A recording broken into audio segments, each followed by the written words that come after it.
un territorio donde la oración pierde eficacia. No porque Dios no quiera responder, sino porque su justicia no puede ser burlada. Gálatas 6:7 lo advierte: no os engañéis. Dios no puede ser burlado, pues todo lo que el hombre sembrare, eso también segará. Incluso en el Nuevo Testamento, el apóstol Pedro advierte sobre cómo el trato injusto dentro del hogar puede impedir la eficacia de la oración. En el 1 Pedro 3:7 se dirige a los esposos y les dice: vivid con ellas sabiamente, dando honor a la mujer como a vaso más frágil, para que vuestras oraciones no tengan estorbo. Este versículo revela una verdad profunda. No solo importa lo que decimos en oración, sino la condición espiritual de las relaciones que mantenemos en el espacio donde oramos. El pecado sin arrepentimiento es una puerta abierta al estancamiento, la escasez y la confusión. No se trata de haber pecado una vez, sino de haberlo permitido, aceptado o incluso celebrado sin confrontarlo. La gracia de Dios es abundante, pero solo fluye cuando hay sinceridad. El arrepentimiento no es remordimiento emocional, es una decisión espiritual de abandonar aquello que deshonra al Señor. En el libro de Malaquías, Dios confronta a su pueblo por presentar ofrendas en medio del pecado. Él les dice: ¿quién también hay de vosotros que cierre las puertas o alumbre mi altar de balde? Yo no tengo complacencia en vosotros, dice Jehová de los ejércitos, ni de vuestra mano aceptaré ofrenda. Malaquías 1:10. La respuesta del cielo se retira donde el pecado es persistente. En lugar de bendición, se cosecha silencio. Dios es amor, pero también es fuego consumidor. Él habita en la santidad y no comparte su presencia con el pecado deliberado. Orar en un espacio donde se permite la desobediencia como estilo de vida es desafiar su santidad. El templo, en tiempos de Jesús, se había convertido en un mercado de intereses egoístas, un lugar donde la religiosidad exterior encubría el pecado interior. Por eso Jesús limpió el templo con autoridad, restaurando la santidad del lugar antes de que pudiera volver a ser casa de oración. Este patrón sigue vigente. No se puede pretender recibir revelación, provisión o dirección de Dios desde un entorno espiritualmente corrompido. En Oseas 5:6 el Señor declara: con sus ovejas y con sus vacas andarán buscando a Jehová y no le hallarán. Se apartó de ellos. No basta con buscar si no hay arrepentimiento. No basta con clamar si no hay consagración. Los lugares donde se ha tolerado el pecado sin disciplina, sin quebranto, se convierten en desiertos espirituales. Aunque se levanten manos, aunque se canten alabanzas, aunque se reciten versículos, si no hay un arrepentimiento profundo y genuino, el cielo permanecerá cerrado. La oración no puede florecer donde el pecado se ha arraigado como costumbre. Hay momentos donde el silencio de Dios no es una prueba de fe, sino una consecuencia directa de la impureza persistente. El Espíritu Santo no puede ser hospedado en ambientes donde su santidad ha sido desplazada. En Efesios 4:30 leemos: y no contristéis al Espíritu Santo de Dios, con el cual fuisteis sellados para el día de la redención. El pecado que no se confronta entristece al Espíritu, y donde Él no reposa, no hay respuesta, no hay guía, no hay paz. La oración es una conexión viva con el trono de Dios, pero esa conexión requiere limpieza. No hay acceso a la presencia si el acceso está obstruido por rebelión. En Hebreos 10:22 se nos exhorta: acerquémonos con corazón sincero, en plena certidumbre de fe, purificados los corazones de mala conciencia y lavados los cuerpos con agua pura. Este acercamiento no es automático, requiere purificación previa. Cuando la oración se eleva desde un lugar donde el pecado ha sido tratado con ligereza, se convierte en ruido sin autoridad.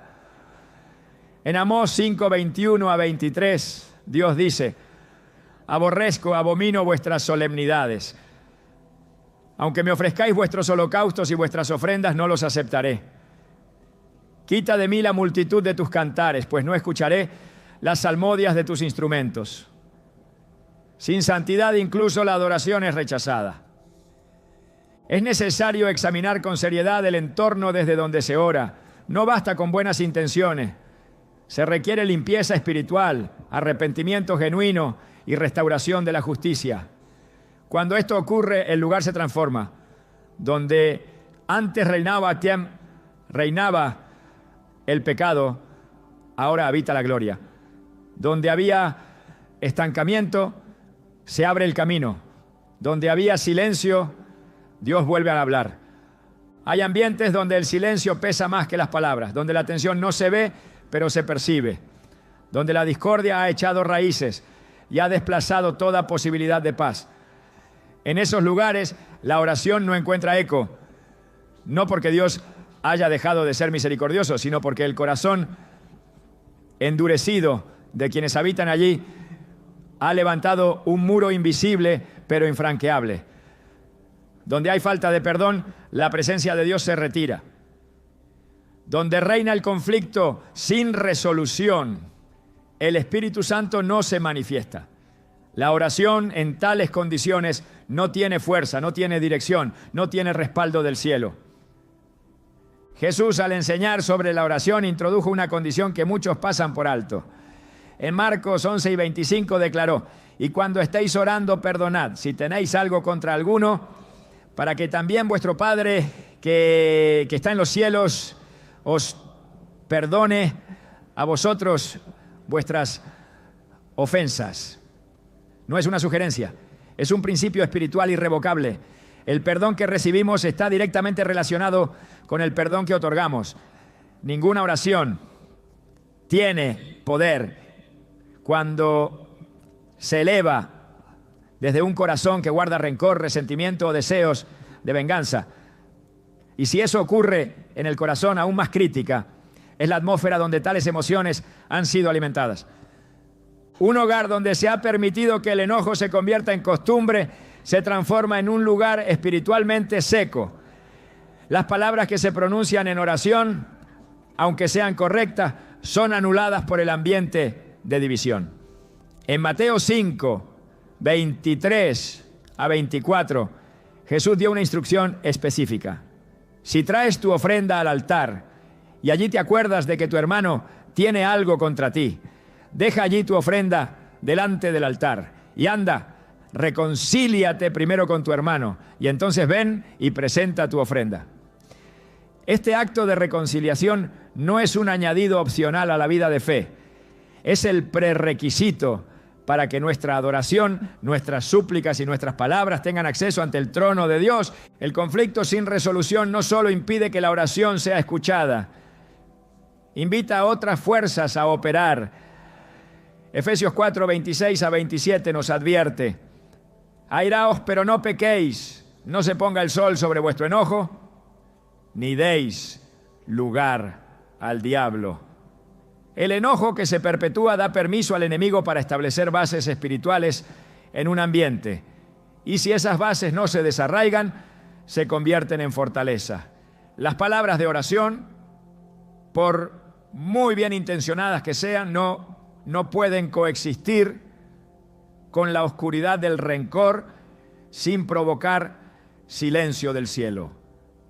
En el hogar, en la familia, en las relaciones más cercanas, el conflicto sin sanar se convierte en un obstáculo espiritual permanente.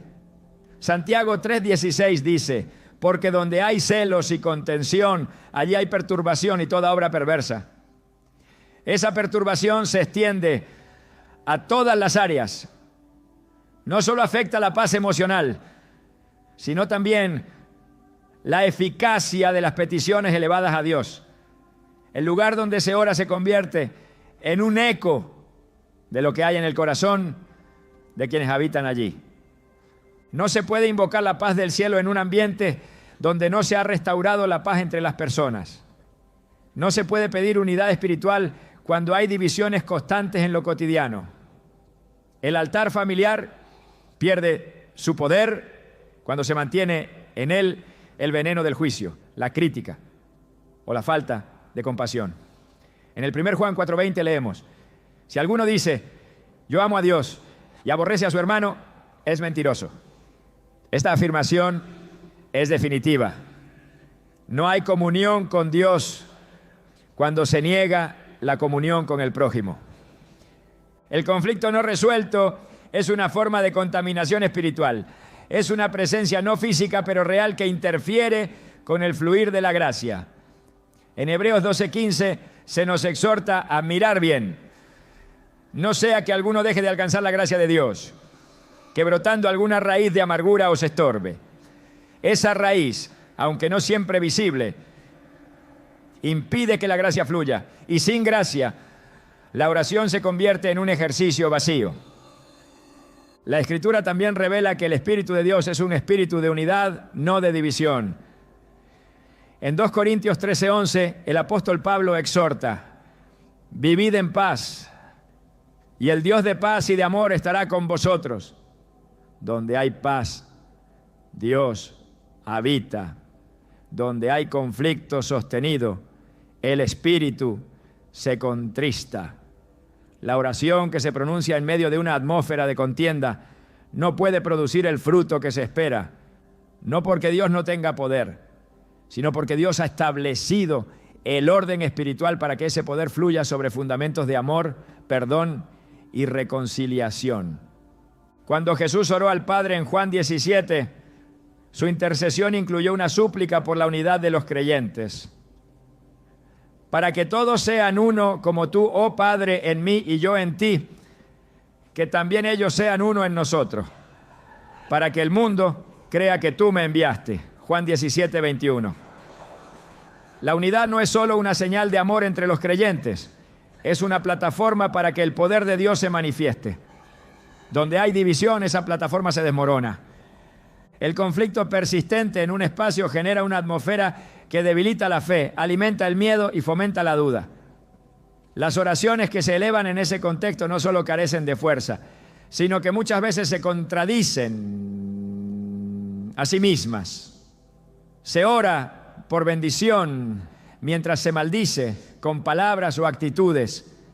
Se pide paz mientras se sostiene el enojo. Se clama por restauración sin haber ofrecido perdón. Esa incoherencia espiritual impide el avance del propósito divino. El perdón no es una emoción, es una decisión espiritual que limpia el ambiente donde Dios quiere obrar. Jesús enseñó esto no como una sugerencia ética, sino como una ley del reino. En Mateo 6:14-15 declaró: porque si perdonáis a los hombres sus ofensas, os perdonará también a vosotros vuestro Padre Celestial. Mas si no perdonáis a los hombres sus ofensas, tampoco vuestro Padre os perdonará vuestras ofensas. El perdón activa el cielo. La falta de perdón lo cierra.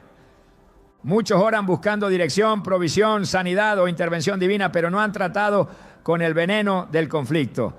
En lugar de examinar el ambiente espiritual de sus hogares, siguen multiplicando palabras que nunca cruzan el umbral de lo terrenal. El salmista decía en el Salmo 133, 1-3, mirad cuán bueno y cuán delicioso es habitar los hermanos juntos en armonía, porque allí envía Jehová bendición y vida eterna. La armonía no es una atmósfera emocional, es una condición espiritual indispensable para que Dios desate su bendición. Un ambiente marcado por la ira, el resentimiento o la falta de perdón no puede ser plataforma para milagros. En Marcos 6:5 se nos dice que en Nazaret Jesús no pudo hacer allí ningún milagro, salvo que sanó.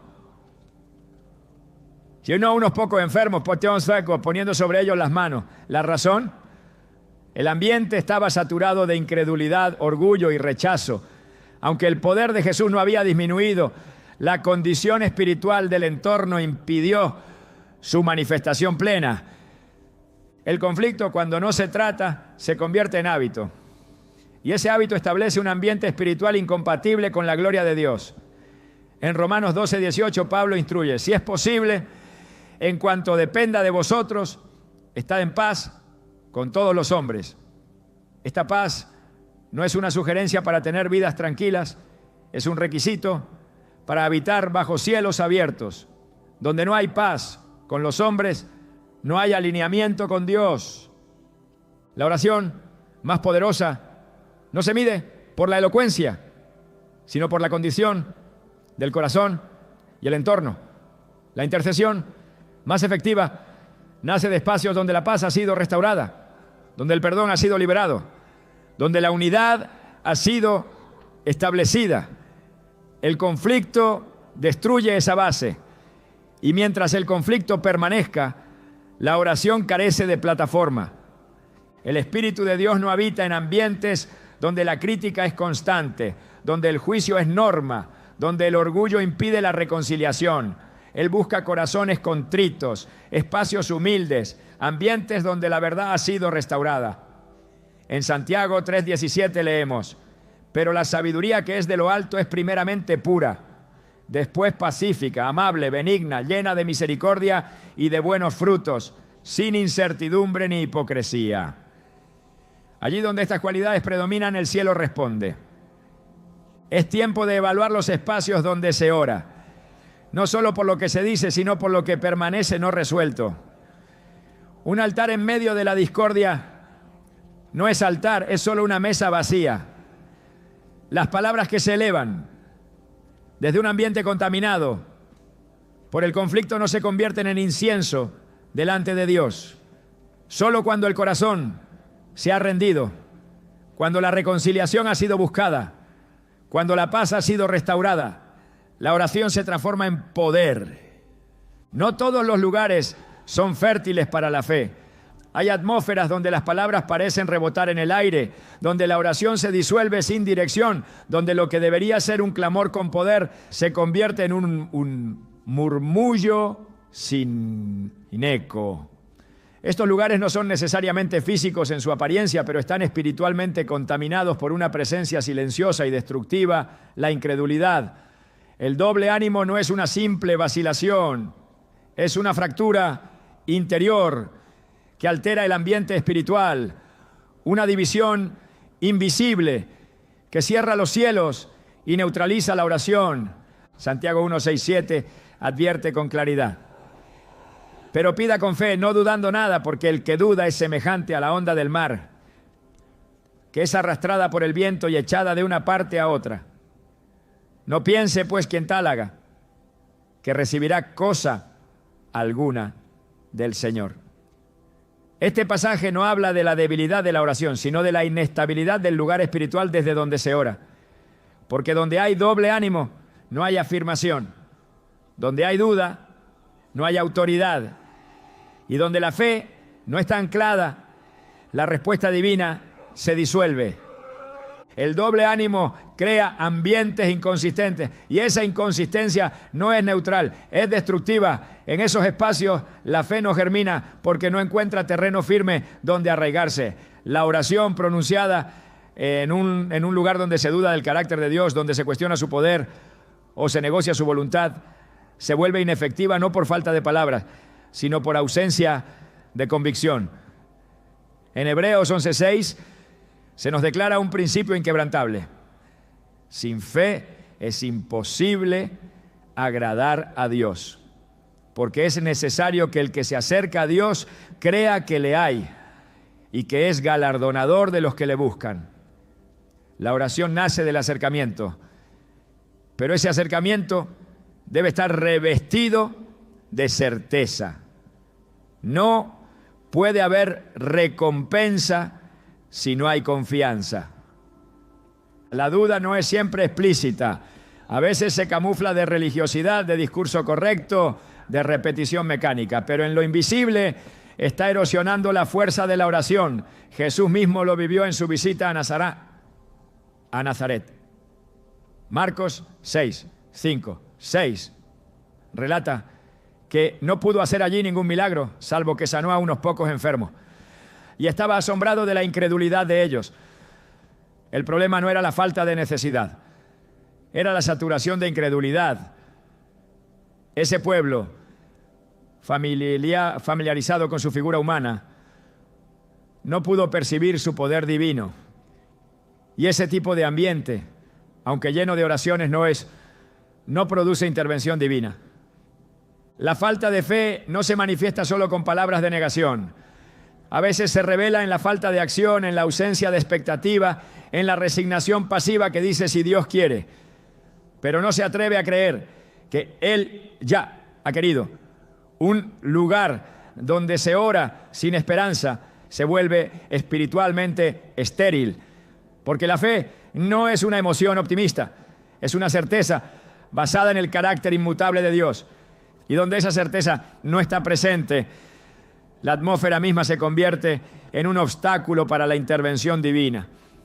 La oración necesita un entorno espiritual donde la convicción no sea fluctuante. El doble ánimo divide el espíritu y esa división se traslada al entorno. Tiñe las palabras de inestabilidad, dispersa el enfoque, disuelve la autoridad. En lugar de clamar con certeza, se pregunta con inseguridad. En lugar de declarar promesas, se negocian posibilidades. Pero la fe verdadera no negocia. Se afirma en lo que Dios ha dicho, aunque todo alrededor diga lo contrario. En Lucas 18:1-8, Jesús relató la parábola de la viuda persistente y al finalizar lanzó una pregunta profunda. Cuando venga el Hijo del Hombre, ¿hallará fe en la tierra? No dijo, ¿hallará oración? Ni hallará religiosidad, sino fe. Porque es posible encontrar muchas voces que oran, pero pocas que creen. Y no se trata de una fe momentánea, sino de una postura espiritual que sostiene el alma en medio del silencio, en medio de la espera, en medio de la adversidad. El lugar desde donde se ora también comunica algo al cielo. Si está cargado de incredulidad, si está marcado por el escepticismo, si se ha llenado de voces que cuestionan lo que Dios puede hacer, se convierte en un terreno hostil para la manifestación del Espíritu. Por eso Jesús apartaba tiempo para orar en soledad. No solo buscaba aislamiento físico, sino atmósferas limpias. En Marcos 1:35 se nos dice que muy de madrugada, cuando todavía estaba oscuro, Jesús se levantó, salió de la casa y se fue a un lugar solitario donde se puso a orar. La oración no solo requiere disciplina, sino discernimiento sobre el ambiente que la rodea. No se puede pedir intervención divina en un lugar donde se ha sembrado la duda repetidamente, porque esa duda, aunque silenciosa, contamina el terreno espiritual. Cuando Elías desafió a los profetas de Baal en el monte Carmelo, no solo estaba confrontando a un falso Dios, sino también al corazón dividido del pueblo. En 1 de Reyes 18:21 les dijo, ¿hasta cuándo claudicaréis vosotros entre dos pensamientos? Si Jehová es Dios, seguidle. Y si Baal, id en pos de él. Esa división interna impedía que el pueblo caminara con claridad y esa misma división impide que la oración sea oída. Un lugar saturado de opiniones humanas, de voces que dicen una cosa y luego la contraria, de pensamientos que cambian según la circunstancia, no puede ser un lugar donde Dios se revele con poder, porque Él responde a la fe, no a la especulación. Él honra la certeza, no la fluctuación emocional. En Romanos 4:20, hablando de Abraham, se afirma que no dudó por incredulidad de la promesa de Dios, sino que se fortaleció en fe, dando gloria a Dios. Su fe convirtió cada lugar donde oraba en un altar legítimo, no por la tierra misma, sino por la convicción que sostenía su alma. La oración que nace en la incertidumbre muere antes de llegar al cielo, no por falta de intensidad, sino por falta de alineamiento. La voz que se eleva sin confianza no traspasa lo espiritual. En cambio, cuando la fe es el fundamento, el ambiente se santifica, la atmósfera cambia. No por misticismo, sino porque la presencia de Dios responde al clamor que proviene de la certeza. La incredulidad es más contagiosa de lo que parece. Si se permite que habite en un espacio, pronto transforma el entorno. Las palabras comienzan a cambiar, los pensamientos se contaminan, el corazón se enfría y con ello la oración pierde su filo. Lo que antes era espada ahora es eco. Lo que antes tenía poder ahora se convierte en un suspiro débil.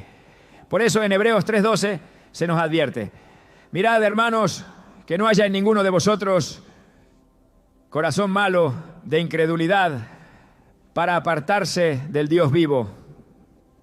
La falta de fe no es una debilidad aceptable, es una ruptura espiritual, es una desconexión con la fuente misma del poder. Y cuando se permite que esa ruptura permanezca, el espacio donde se ora se convierte en un eco hueco. Dios no habita donde se le cuestiona constantemente. No manifiesta su gloria donde se duda de su fidelidad. En Números 14, el pueblo de Israel dudó una vez más.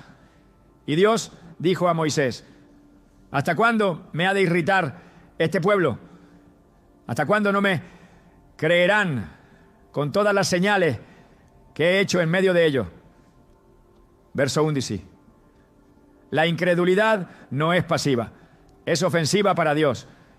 El espacio de la oración debe estar consagrado no solo en lo visible, sino también en lo espiritual.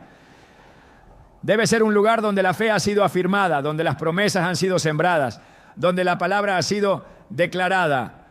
Un espacio donde se cree antes de ver, donde se espera sin negociar, donde se proclama la voluntad de Dios por encima de la lógica, del tiempo o de las circunstancias. El doble ánimo por su propia naturaleza divide, y lo que está dividido no puede sostener el peso de la gloria.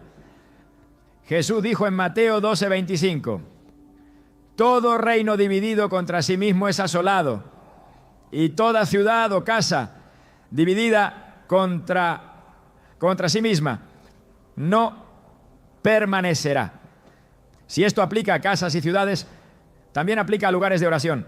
Un lugar dividido, donde una parte cree y la otra duda, donde una parte espera y la otra renuncia, no puede sostener lo que Dios quiere derramar. La fe no es un adorno emocional, es el fundamento sobre el cual descansa todo movimiento espiritual. Y si ese fundamento ha sido debilitado, el espacio mismo se vuelve impropio para la manifestación divina. La oración en esos casos no necesita más palabras, necesita reconstrucción, no necesita volumen, necesita convicción. Porque donde hay fe, aunque sea pequeña, Dios se mueve. Pero donde hay doble ánimo, aunque haya mucha actividad, el cielo permanece en silencio. Hay lugares donde Dios ha sido claramente expulsado, donde su nombre no solo ha sido olvidado, sino conscientemente despreciado. Sitios donde su voluntad ha sido reemplazada por la soberbia humana, donde su presencia ha sido sustituida por filosofías vacías y donde el rechazo a su autoridad no es casual, sino deliberado. En estos lugares, aunque se intente orar, aunque se levanten manos o se pronuncien palabras santas, el cielo permanece cerrado. No porque Dios no escuche, sino porque Dios no habita donde ha sido negado con convicción y persistencia. La Escritura es explícita respecto al juicio que viene sobre aquellos lugares donde su presencia no solo es ignorada, sino activamente rechazada. En Mateo 11:20-24, Jesús pronunció una declaración poderosa contra ciudades que vieron sus obras, pero no se volvieron a Dios. Entonces comenzó a reconvenir a las ciudades en las cuales había hecho muchos de sus milagros, porque no se habían arrepentido. Ay de ti, Corazín, ay de ti, Betsaida, y tú, Capernaum, que eres levantada hasta el cielo, hasta el Hades serás abatida. Porque si en Sodoma se hubieran hecho los milagros que han sido hechos en ti, habría permanecido hasta el día de hoy. Estas ciudades no eran desconocidas para él, eran escenarios de sus enseñanzas y de su poder, pero eligieron el desprecio en lugar de la fe. Un entorno que ha rechazado a Dios de forma activa se convierte en un territorio espiritualmente estéril. No hay fruto, no hay revelación, no hay descanso para el alma. Aunque se pronuncien oraciones, aunque se citen versículos, aunque se busque su rostro, la dureza del lugar impide que la respuesta fluya. El rechazo consciente crea una atmósfera hostil al espíritu. No puede haber comunión donde hay rechazo persistente. No puede haber dirección donde hay negación de la autoridad divina. En Romanos 1, 21 a 24, el apóstol Pablo explica con precisión la progresión del rechazo. Pues habiendo conocido a Dios, no le glorificaron como a Dios, ni le dieron gracia, sino que se envanecieron en sus razonamientos y cambiaron la gloria del Dios incorruptible en semejanza de imagen de hombre corruptible, por lo cual también Dios los entregó a la inmundicia en las concupiscencias de sus corazones. No se trata solo de una ignorancia inocente, se trata de una elección voluntaria de reemplazar a Dios. Ese reemplazo no se da sin consecuencias. Lo que se rechaza espiritualmente se pierde en lo tangible. Muchos piensan que pueden orar en cualquier lugar sin considerar lo que ese lugar representa espiritualmente, pero en las Escrituras hay territorios que fueron apartados, no por bendición, sino por juicio. Génesis 19 describe cómo Sodoma y Gomorra fueron destruidas, no por falta de conocimiento, sino por su maldad extrema y su rechazo a la corrección. Abraham intercedió, pero la corrupción era total. El entorno estaba tan comprometido con su rebelión que ya no podía ser restaurado, solo juzgado. El clamor de justicia había subido, pero la respuesta del cielo fue fuego. Donde Dios ha sido expulsado, su cobertura también se retira, su favor se aparta, su protección se suspende, su voz se silencia. La oración en ese tipo de ambiente no solo carece de poder, sino que se enfrenta a un muro espiritual edificado por años de endurecimiento. En Oseas 4:17, el Señor dice una frase escalofriante: Efraín se ha unido a ídolos. Déjalo. Este no es un rechazo repentino, sino el resultado de un largo proceso en el que el pueblo rechazó repetidamente al Dios que los llamó. Cuando Jesús fue rechazado en ciertas ciudades, no forzó su entrada. En Mateo 8:34, tras liberar a los endemoniados gadarenos, los habitantes de esa región le rogaron que se fuera de sus contornos. Y él se fue. No discutió, no insistió. El rechazo fue claro y su presencia se retiró. Ese lugar, que pudo haber sido transformado por el poder del Hijo de Dios, eligió la comodidad de su estructura espiritual rota antes que la sanidad que ofrecía la presencia de Cristo. Así actúa el rechazo. No siempre es agresivo, pero siempre es definitivo en sus consecuencias. En Apocalipsis 3:20, Jesús se presenta a la iglesia de la Odisea con una imagen impactante. He aquí, yo estoy a la puerta y llamo. No está dentro, está afuera. Una iglesia que por su tibieza había rechazado su presencia. Había espacio para ritual, para estructura, para palabras, pero no para el Señor de la iglesia. Esta es la tragedia silenciosa de muchos entornos que parecen espirituales, pero que en lo profundo han expulsado a Dios. Y donde Él está afuera, la oración desde adentro no tiene acceso. El ambiente espiritual de un lugar influye directamente en el poder de la oración que se eleva desde allí.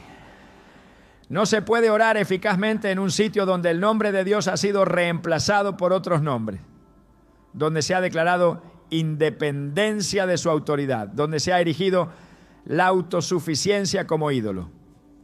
En 2 Crónicas 15:2, el profeta Azarías le dijo al rey Asa: Jehová estará con vosotros, si vosotros estuviereis con él, y si le buscaréis, será hallado de vosotros.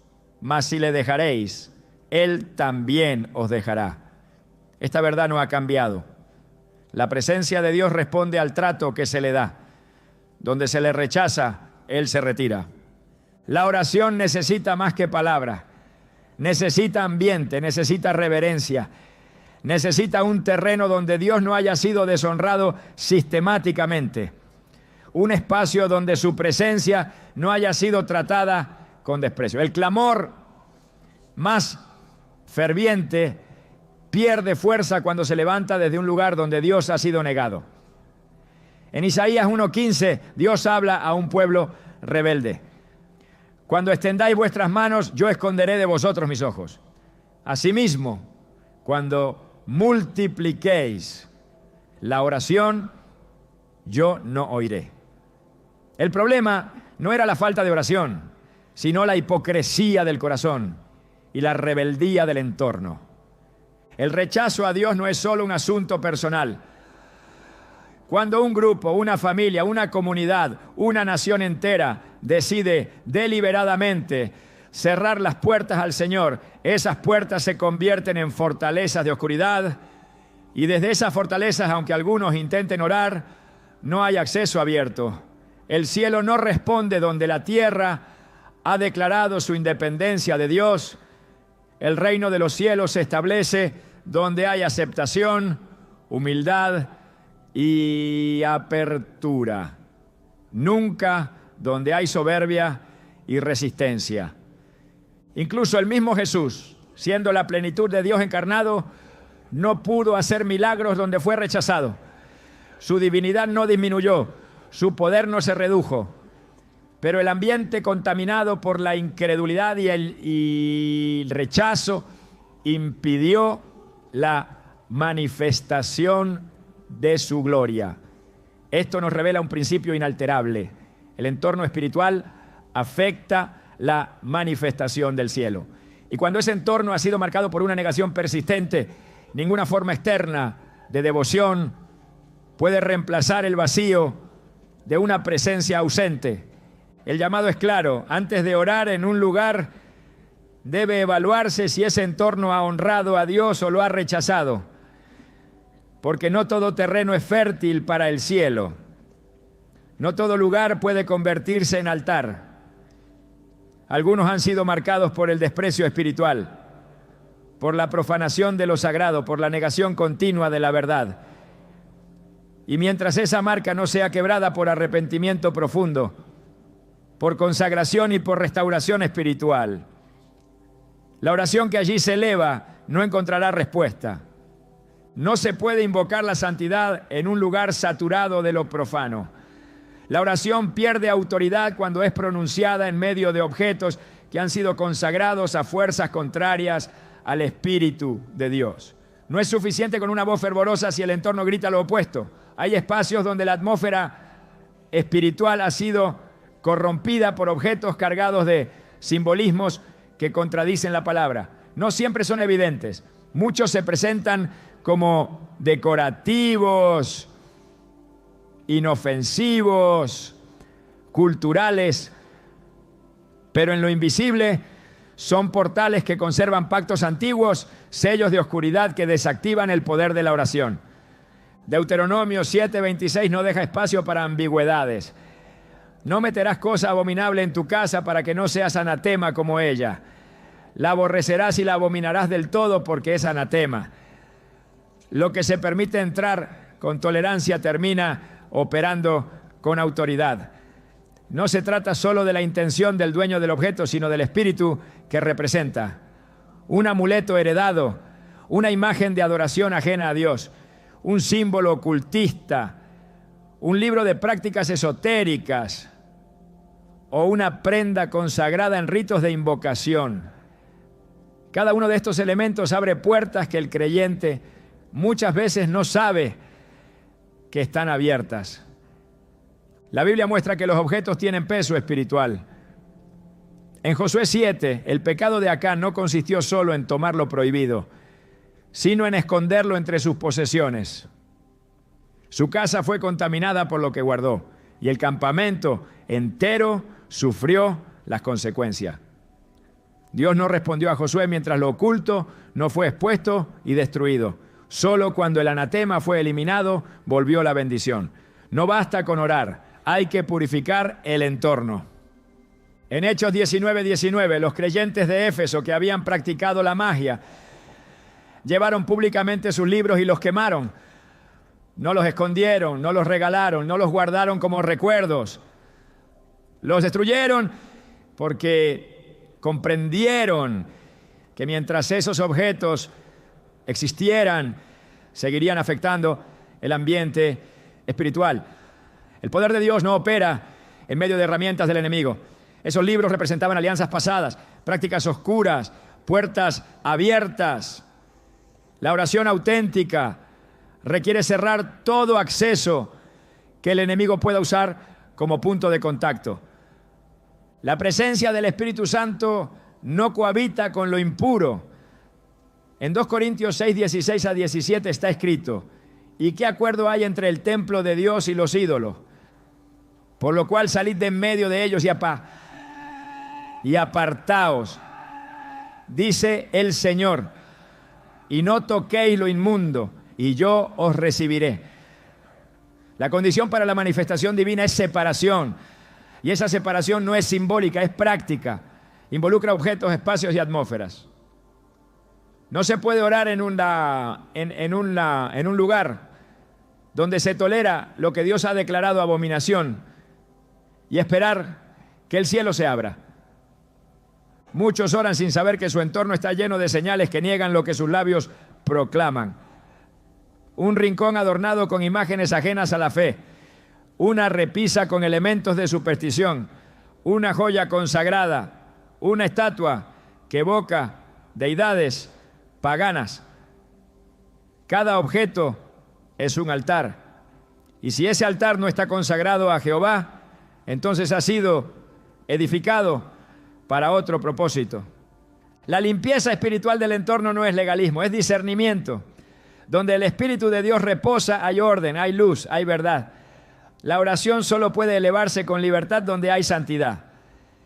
Y la santidad comienza cuando todo objeto que representa rebelión es arrancado sin piedad.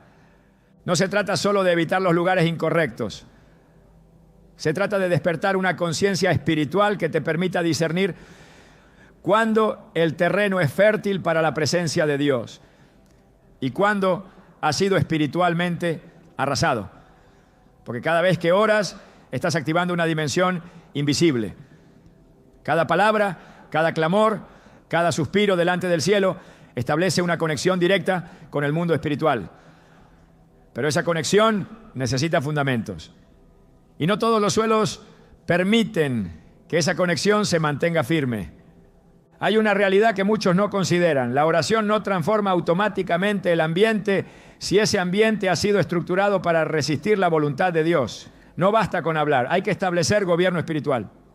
Y esto solo ocurre cuando entiendes que la oración no es un acto pasivo, sino una confrontación entre reinos, entre el reino de la luz y las estructuras que aún no han sido rendidas. Jesús no solo enseñó a orar, enseñó a discernir. Antes de multiplicar panes, antes de liberar al oprimido, antes de enfrentar al enemigo, Él observaba, apartaba, limpiaba, consagraba. Su oración no era una rutina, era una estrategia espiritual precisa. Por eso cuando los discípulos le pidieron que les enseñara a orar, no les dio palabras vacías. Les entregó una estructura de gobierno espiritual. Venga tu reino, hágase tu voluntad, así en la tierra como en el cielo.